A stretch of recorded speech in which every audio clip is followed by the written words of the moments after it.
It has been a while. I'm super excited to be reading this book today. We are on chapter 2. And I took a break. Took a break from reading in general. I've been studying a lot of certifications, but enough of me. You're not here for that nonsense. You're here to listen to How Not to Die by Michael Greger. This is part 2. Part 1, I've read chapter 1, and then before that, I did read the introduction. All of it will be posted on my YouTube at The One Who Cares. That's THE, number 1, Who Cares. You can find it archived on my YouTube channel. And yeah, we're just going to jump right into it. This is chapter 2, How Not to Die from Lung Disease. I would love to know how not to die from lung disease. I used to smoke. Thank God I don't smoke anymore. But one step at a time, we're making some better decisions. Here we go. Jumping right into it. Like I said, enough chit chat. The worst death I ever witnessed, that's a pretty intense statement, was that of a man dying of lung cancer. I was interning at a public health hospital in Boston. Shout out Massachusetts, let's go. Evidently, people dying behind bars looked bad for prison statistics, so terminally ill prisoners were shipped to my hospital for their final days, even if there was little we could do for them. It was summer, and the prisoners' ward had no air conditioning, at least for the inmates. We doctors could retreat to the chilled confines of the nursing station, but the inmates handcuffed to their beds just lay prostrate in the heat on that top floor of the tall brick building. When they were shuffled down the hall in front of us, ankles chained together, they left a trail of sweat. The night the man died, I was on one of my 36-hour shifts. We worked 117-hour work weeks. Holy shit. Back then, it's amazing we didn't kill more people ourselves. Overnight, there were only 2 of us, myself and a moonlighting doctor who preferred to sleep for his $1,000 paycheck. So most of the time, I was on my own to cover the hundreds of patients there. Some of the sickest of the sick. It was one of those nights that, staggering through a sleep-deprived haze, I got the call. Up until then, all the deaths I had seen were those in which the patient was either dead on arrival or had died during cardiac codes, quotation marks. When we tried desperately and nearly always unsuccessfully to resuscitate, this man was different. He was wide-eyed, gasping for air, his cuffed hands clawing at the bed. The cancer was filling up his lungs with fluid. He was being drowned by lung cancer. While the thrash desperately pleading, my mind was in medical mode. Let me just, Oh, Ski Bob skis! Let's go! Okay, Kyle entered the chat. Alright. One who cares, baby. That's the one and only. Alright. I'll check the comments every page or two, but let's jump right back into it. Page 31. My mind was in medical mode. All protocols and procedures, but nothing much could be done. The man needed morphine, but that was held on the other side of the ward, and I'd never get to it in time, let alone back to him. I was not popular on the prison floor. I had once reported a guard for beating a sick inmate and was rewarded with death threats. There was no way they'd let me through the gates fast enough. I begged the nurse to try to get some, but she didn't make it back in time. The man's coughing turned to gargling. Everything's going to be okay, I said. Immediately, I thought, what a stupid thing to say to someone choking to death. Just another lie and probably a long line of condensation from other authority figures. Jeez. Throughout his life, helpless, I turned from doctor back to human being. I took his hand in my own. which he then gripped with all his might, tugged me toward his tear-streaked, panic-stricken face. "I'm here," I said. "I'm right here." Our gaze remained locked as he suffocated right in front of me. It felt like watching someone being tortured to death. Take a deep breath. Now imagine what it would feel like not to be able to breathe. We all need to take care of our lungs. America's number 2 killer, lung disease, claims the lives of about 300,000 people each year. And like our number 1 domestic killer, heart disease, is largely preventable. Lung disease can come in many forms, but the 3 types that kill the most people are lung cancer, chronic obstructive pulmonary disease, COPD, and asthma. Lung cancer is our number 1 cancer killer. Most of the 160,000 lung cancer deaths every year are the direct result of smoking.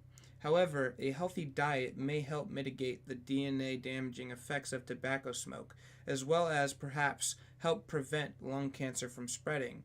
COPD kills approximately 140,000 people annually from either damage to the walls of tiny air sacs in the lungs, it's another big word, emphysema, I'm proud of myself for being able to pronounce that, or from inflamed or thickened airways, plugged with thick mucus, chronic bronchitis. Although there is no cure for the permanent lung scarring that COPD causes, a diet rich in fruits and vegetables may help slow the progression of the disease and improve lung function from its 13 million sufferers. Finally, asthma, which claims 3,000 lives each year, is one of the most common chronic disease among children, yet it may be largely preventable with a healthier diet. Research suggests a few extra daily servings of fruits and vegetables can reduce both the number of cases of asthma during childhood and the number of asthma attacks among people with the disease. Interesting stuff. Here we go. Page 32. Lung cancer is diagnosed about 220,000 times each year in the United States and causes more deaths annually than the next 3 cancers combined. Those of the colon, breast, and pancreas. At any given moment, nearly 400,000 Americans are living under lung cancer's dark shadow. Unlike with heart disease, which is yet to be fully acknowledged as the direct result of an artery-clogging diet, there is widespread recognition that tobacco is by far the most common cause of lung cancer. According to the American Lung Association, smoking tobacco contributes to up to 90% of all lung cancer deaths. Men who smoke are 23 times more likely and women 13 times more likely to develop lung cancer than non-smokers. And smokers aren't just harming themselves. Thousands of deaths each year have been attributed to secondhand smoke. Non-smokers have a 20 to 30% higher risk of developing lung cancer if they are regularly exposed to cigarette smoke. Those warning labels on cigarette packs are everywhere now, but for a long time, link between smoking and lung cancer was suppressed by powerful interest groups, much as the relationship between certain foods and other leading killers is suppressed today. For example, in the 1980s, Philip Morris, the nation's leading cigarette manufacturer, launched the notorious White Coat Project. The corporation hired doctors to publish ghost-written studies purporting to negate links between secondhand smoke and lung disease. These papers cherry-picked various scientific reports to conceal and distort the damning evidence of the dangers of secondhand smoke. This whitewashing, coupled with the tobacco industry's clever marketing campaigns, including cartoon-like ads, helped hook generations of Americans onto their products. If, despite all the evidence and warnings, you are currently a smoker, the most important step you can take is to stop. Now, please. The benefits of quitting are immediate. According to the American Cancer Society, just 20 minutes after quitting, your heart rate and blood pressure will drop. Within a few weeks, your blood circulation and lung function improve. Within a few months, The sweeper cells that help clean the lungs, remove mucus, and reduce the risk of infection start to regrow. And within a year of quitting, your smoking related risk of coronary heart disease becomes half that of current smokers. As we saw in Chapter 1, the human body possesses a miraculous ability to heal itself as long as we don't keep re injuring it. Simple dietary changes may help to roll back the damage wrought by the carcinogens in tobacco smoke. I gotta get my handy dandy sticky notes so I can just save the place in the book where I want to annotate for later so I don't take too much time out of your guys' day. And I'll just annotate that page later. Here we go, page 33. Load up on broccoli. First, it's important to understand the toxic effects of cigarettes on the lungs. Tobacco smoke contains chemicals that weaken the body's immune system, making it more susceptible to disease and handicapping its ability to destroy cancer cells. Excuse me. At the same time, tobacco smoke can damage cell DNA, increasing the chance for cancer cells to form and flourish in the first place. To test the power of dietary interventions to prevent DNA damage, scientists often study chronic smokers. Researchers rounded up a group of longtime smokers and asked them to consume 25 times more broccoli than the average American. In other words, a single stalk a day compared to broccoli avoiding smokers. The broccoli eating smokers suffered 41% fewer DNA mutations in their bloodstream over 10 days. Is that just because the broccoli boosted the activity of the detoxifying enzymes in their livers, which help clear carcinogens before they even made it to the smoker cells? No. Even when DNA was extracted from the subjects' bodies and exposed to known DNA-damaging chemical, the genetic material from the broccoli eaters showed significantly less damage, suggesting that eating vegetables like broccoli may make you more resilient at a subcellular level. Now, don't think this means eating a stalk of broccoli before smoking a pack of Marlboro Reds is going to completely erase the cancer-causing effects of smoking a cigarette. It won't. But as you're trying to quit, such vegetables as broccoli, cabbage, and cauliflower may help prevent further damage. The benefits of broccoli family cruciferous, cruciferous,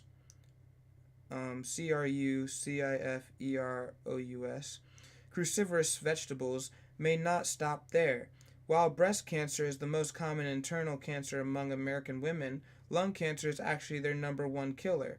About 85% of women with breast cancer are still alive 5 years after diagnosis. But the numbers are reversed when it comes to lung cancer. 85% of women die within 5 years of a lung cancer diagnosis. 90% of those deaths are due to metastasis. Holy shit, what the fuck is that word? Metastasis. Metastasis. Metastasis.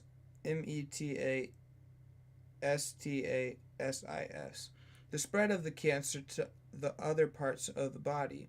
Certain compounds in broccoli may have the potential to suppress this metastatic spread. In a 2010 study, scientists laid down a layer of human lung cancer cells in a petri dish and cleared a swath down in the middle. Within 24 hours, within 24 hours, where was I? The cancer cells had crept back together, and within 30 hours, the gap had closed completely. But when the scientists dripped some cruciferous vegetable compounds onto the cancer cells, the cancer crept was stunted. Whether or not eating broccoli will help prolong survival in cancer patients has yet to be tested in clinical trials. But the nice thing about healthy...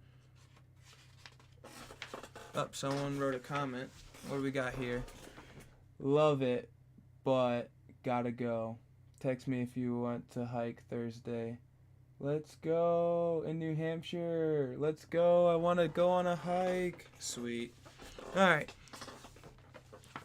page 34. Dietary interventions is that since they have no downside, They can be added to whatever other treatments one chooses.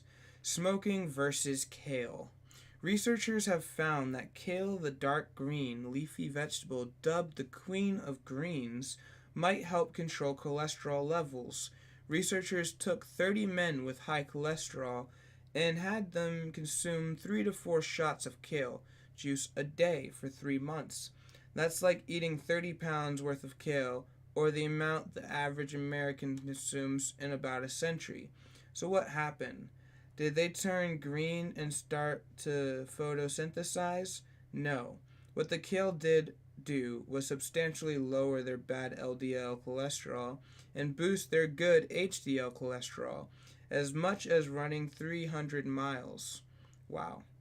By the end of the study, the antioxidant activity in the blood of most participants had shot up, but curiously, the antioxidant activity in the minority remained flat. Sure enough, there were the smokers, the free radicals created by the cigarettes, were thought to have actively depleted the body of antioxidants. When your smoking habit erases the antioxidant boosting effects of 800 cups of kale, you know it's time to quit. Carcinogen blocking effects of turmeric. The Indian spice turmeric, which gives curry powder its characteristic golden color, may also prevent some of the DNA damage caused by smoking. Since 1987, the National Cancer Institute has tested more than 1,000 different compounds of chemopreventative cancer preventing activity. Only a few dozen have made it to clinical trials, but among the most promising is crucimin, the bright yellow pigment in turmeric.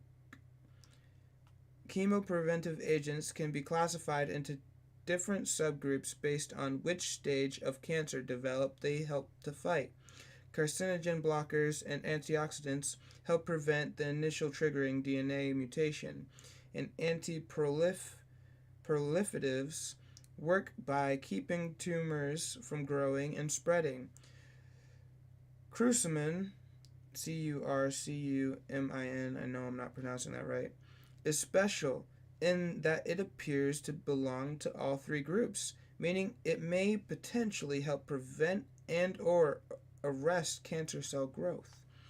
Researchers have investigated the effects of crucimin on the DNA mutating ability of various carcinogens and found that crucimin was indeed an effective anti-mutagen against several common cancer-causing substances. But those experiments were done in vitro, vitro, meaning, I want to annotate that word later,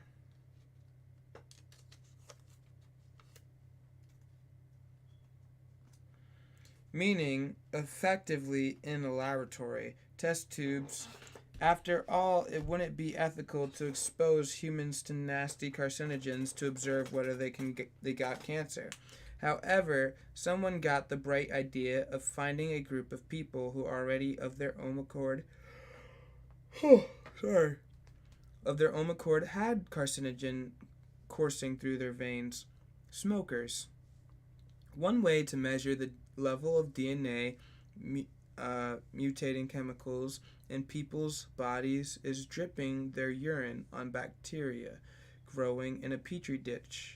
Bacteria, like all life on Earth, share DNA as a common genetic language. Unsurprisingly, scientists who tried this experiment found that the urine from non-smokers caused far fewer DNA mutations. After all, they had a lot fewer carcinogens flowing through their systems. But when the smokers were given turmeric, the DNA mutation rate dropped by up to 38%. They weren't given crucimin pills, they were merely got less than a teaspoon a day of just the regular turmeric spice, yet you'd find at a grocery store. Of course, turmeric can't completely mitigate the effects of smoking even after the patients ate turmeric for a month. The DNA damaging ability of the smoker's urine still exceeded that of non-smokers, but smokers who make turmeric a staple of their diets may help lessen some of the damage.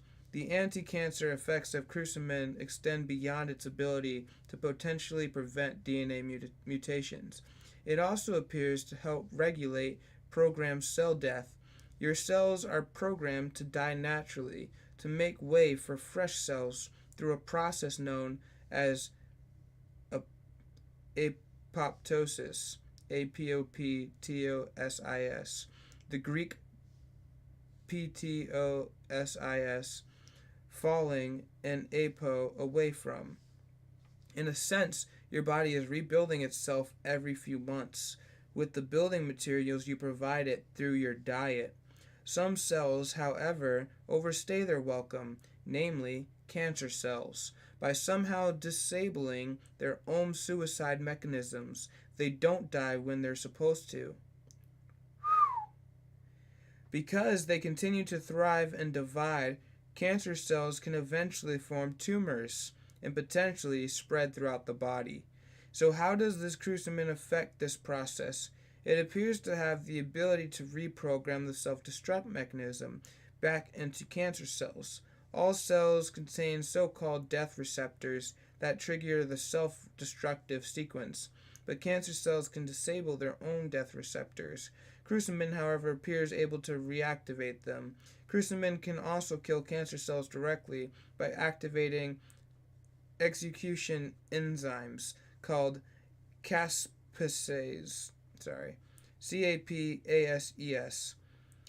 Caspases inside cancer cells that destroy them from within by chopping up their proteins. Unlike most chemotherapy drugs, against which cancer cells can develop resistance over time, crucimin affects several mechanisms of cell death simultaneously, making it potentially harder for cancer cells to avoid destruction.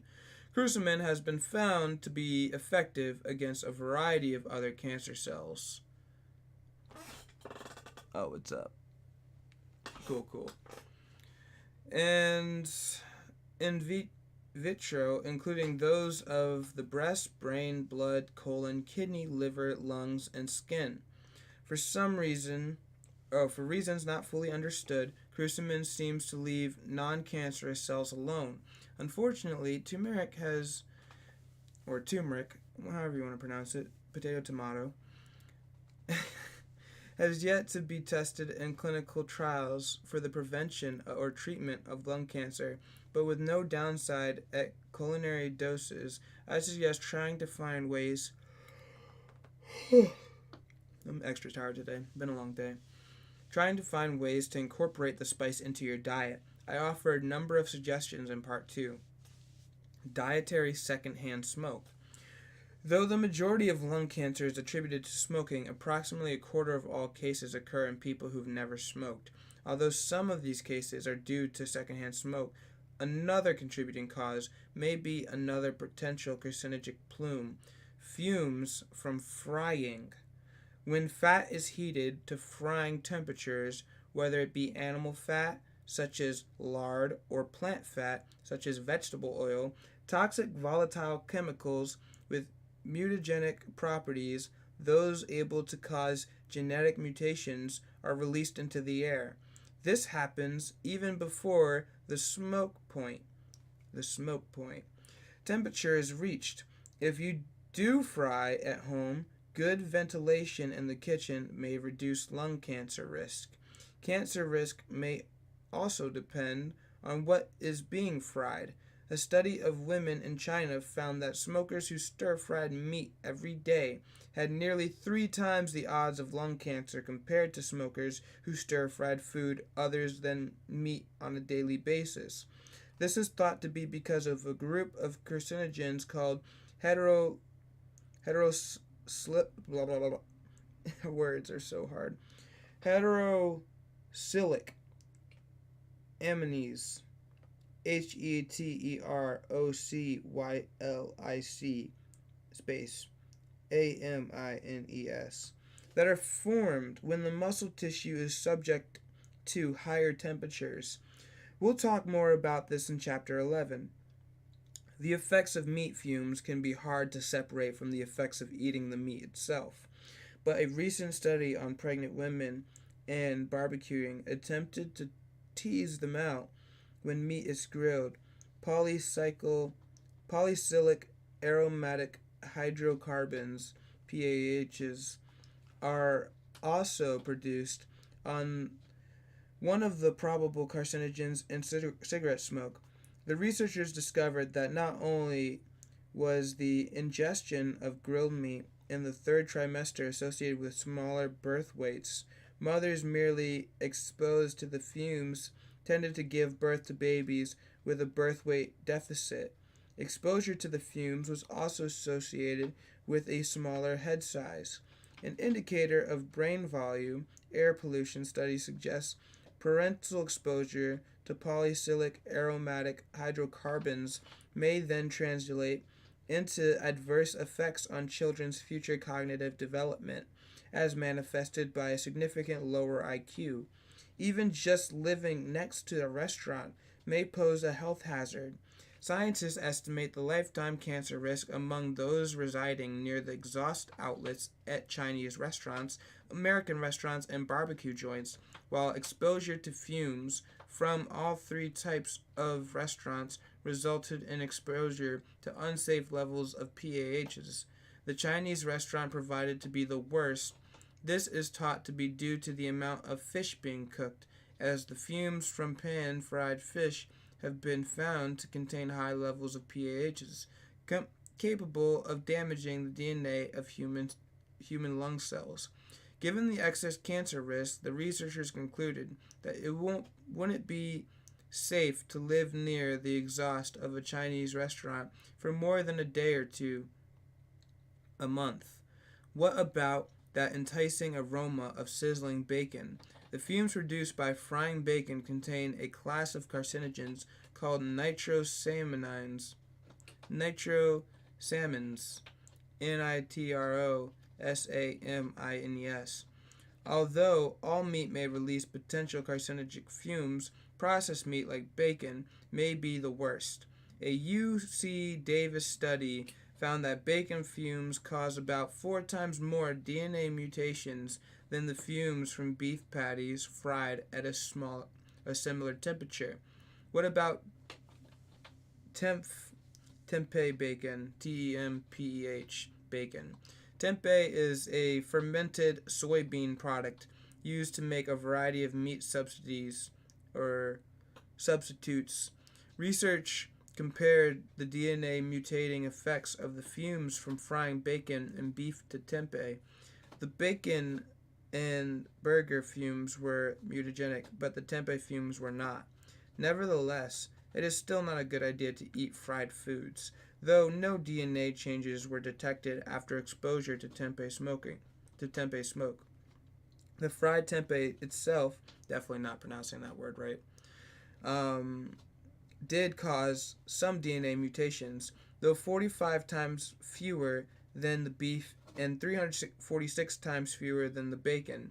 The research proposed that these findings might account for the higher incidence of respiratory disease and lung cancer among cooks and lower incidence overall among vegetarians.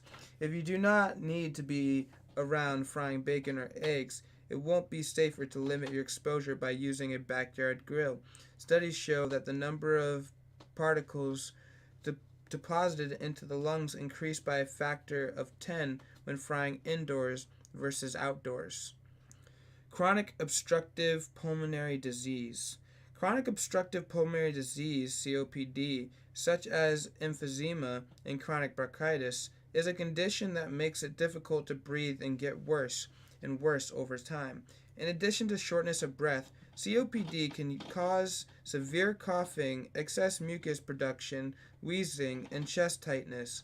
The disease affects more than 24 million Americans. Smoking is far and away the leading cause of that just confused me. Smoking is far and away the leading cause of COPD. Never heard that phrase like that. But other factors can contribute, such as prolonged exposure to air pollution. Unfortunately, there is no cure for COPD, but there is some good news. A healthy diet may help to prevent COPD and help keep it from getting worse. Data going back 50 years show that a high intake of fruits and vegetables is positively associated with good lung function. Just one extra serving of fruit each day may translate into a 24% lower risk of dying from COPD. On the other hand, a twin pair of studies from Columbia and Harvard universities found that the consumption of cured meat like bacon, bologna, ham, hot dogs, sausage, and salami may increase the risk of COPD. It's thought to be due to the nitrate preservatives in meat, which may mimic the lung damaging properties of the nitrate byproducts of cigarette smoke. What if you already have the disease? Can the same foods that appear to help prevent COPD be used to treat it? We didn't know until a landmark study was published in 2010. More than 100 COPD patients were randomized into two groups. Half were instructed to boost their fruit and vegetable consumption, while the other remained on a normal diet. Over the next 3 years, the standard diet subjects became progressively worse, as expected. In contrast, these disease progressions was halted, and the group consuming more fruits and veggies not only did their lung function not get worse, in actuality improved a little. The researchers suggest this could be due to a combination of an antioxidant and anti-inflammatory effects of the fruits and vegetables, along with a potential reduction of the consumption of meat, which is thought to act as a pro-oxidant. Regardless of the mechanism, a diet with more whole plant foods may help both prevent and arrest the progression of this leading killer. Asthma. Asthma is an inflammatory disease categorized by recurring attacks of narrowed, swollen airways, causing shortness of breath, wheezing, and coughing. Asthma can start at any age, but it usually emerges during childhood. One of the most common chronic diseases in kids. Asthma prevalence has been increasing after year. In the United States, 25 million people suffer from asthma, and 7 million of them are children. A groundbreaking study recently demonstrated that the rates of asthma vary dramatically around the world.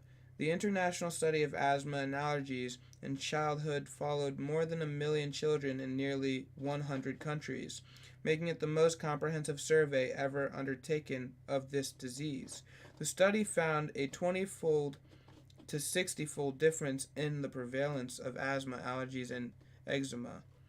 Why does the prevalence of, holy moly, that's a big word, rhinoconjunctivitis, itchy eyes and runny nose, range from 1% of children in parts of India, for instance, to as much as 45% elsewhere. While such factors as air pollution and smoking rates may play a role, the most significant associations were not with what is going on into their lungs, but what was going into their stomachs. Adolescents living in areas where more starchy foods, grains, vegetables, and nuts were consumed were significantly less likely to exhibit chronic symptoms of wheezing, allergies, rhinoconjunctivitis, and allergic eczema. Boys and girls eating 2 or more servings of vegetables a day appear to have only half the odds of suffering from allergic asthma. In general, the prevalence of asthma and respiratory symptoms reportedly appears to be lower among populations eating more foods of plant origin. Foods of animal origin have been associated with increased asthma risk. A study of more than 100,000 adults in India found that those who consumed meat daily or even occasionally were significantly more likely to suffer from asthma than those who excluded meat and eggs from their diets altogether. Eggs, along with soda, have been associated with asthma attacks in children, along with respiratory symptoms such as wheezing, shortness of breath, and exercise-induced coughing. Removing eggs and dairy from the diet has been shown to improve asthmatic children lung function in as few as 8 weeks. The mechanism by which diet affects airway inflammation may lie with the thin coating of fluid that forms the interface between your respiratory tract lining and the outside air. Using the antioxidants obtained from the fruits and vegetables you eat, this fluid acts as your first line of defense against the free radicals that contribute to asthmatic airway hypersensitivity. Contraction and mucus production, oxidation byproducts can be measured in exhaled breath and are significantly lowered by shifting toward a more plant-based diet. So if asthmatics eat fewer fruits and vegetables, does their lung function decline? Researchers out of Australia tried removing fruits and vegetables from asthma patients' diets to see what would happen. Within 2 weeks, asthma symptoms grew significantly worse. Interestingly, the low fruit, low vegetable diet used in the study, a restriction to no more than 1 serving of fruit and 2 servings of vegetables per day, is typical of Western diets. In other words, the diet they use experimentally to impair people's lungs function and worsen their asthma was effectively the standard American diet. What about improving asthma by adding fruits and vegetables? Researchers repeated the experiment, but this time increased fruit and vegetable consumption to 7 servings a day. This simple act of adding a few more fruits and vegetables to their daily diet ended up successfully cutting the study subjects' exacerbation rate in half. That's the power of eating healthfully. If the antioxidants, why not just take the antioxidant supplement?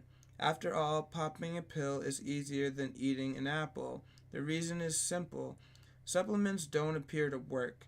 Studies have repeatedly shown that antioxidant supplements have no beneficial effects on respiratory or allergic diseases, underscoring the importance of eating whole foods rather than trying to take isolated components or extracts in pill form. For example, the Harvard Nurses Health Study found that women who obtained high levels of vitamin E from a nut-rich diet appeared to have nearly half the risk of asthma of those who didn't, but those who took vitamin E supplements saw no benefit at all.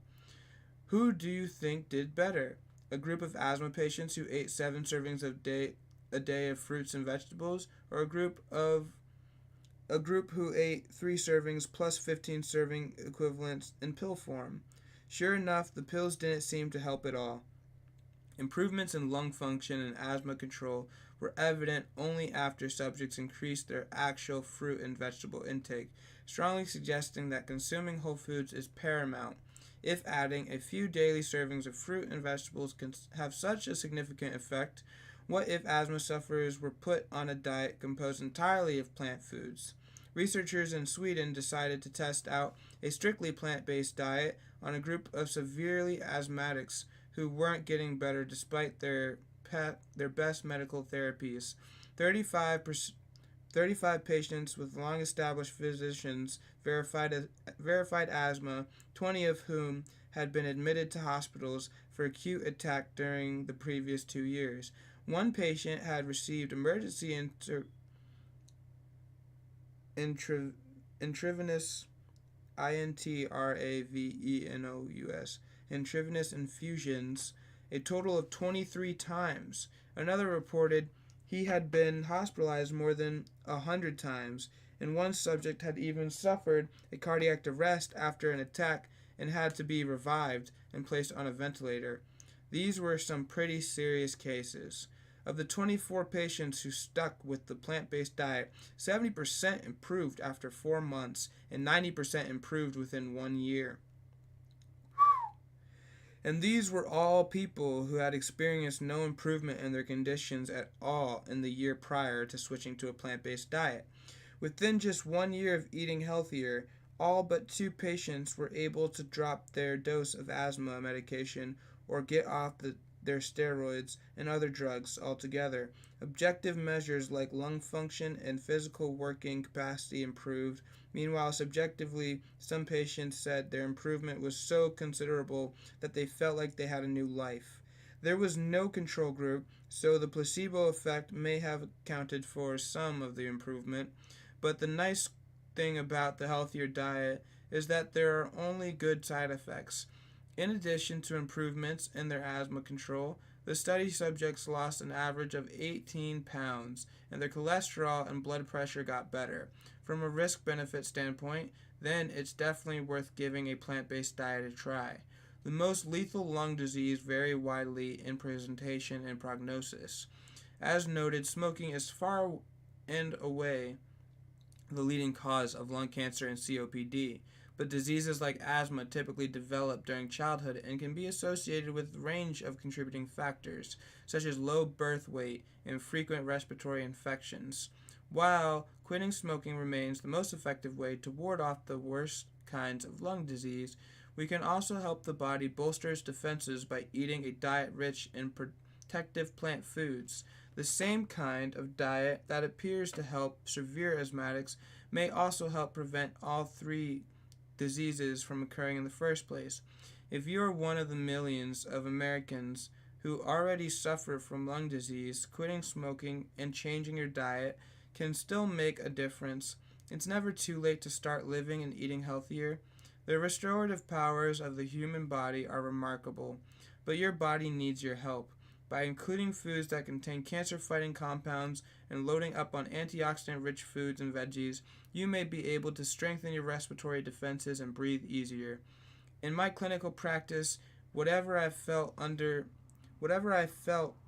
too much time pressure to address a patient's smoking or bad dietary habits, I stop and think back to the hideous death of that man in Boston. No one deserves to die like that. I like to think no one has to.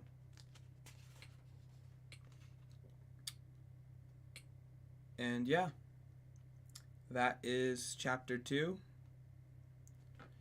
Pretty profound stuff. I'm going to read this book. Slow and steady wins the race. I'm going to try and read a chapter a day. Probably gonna mess a couple days up, but hopefully tomorrow morning I'll wake up bright and early, read another chapter, bang it out.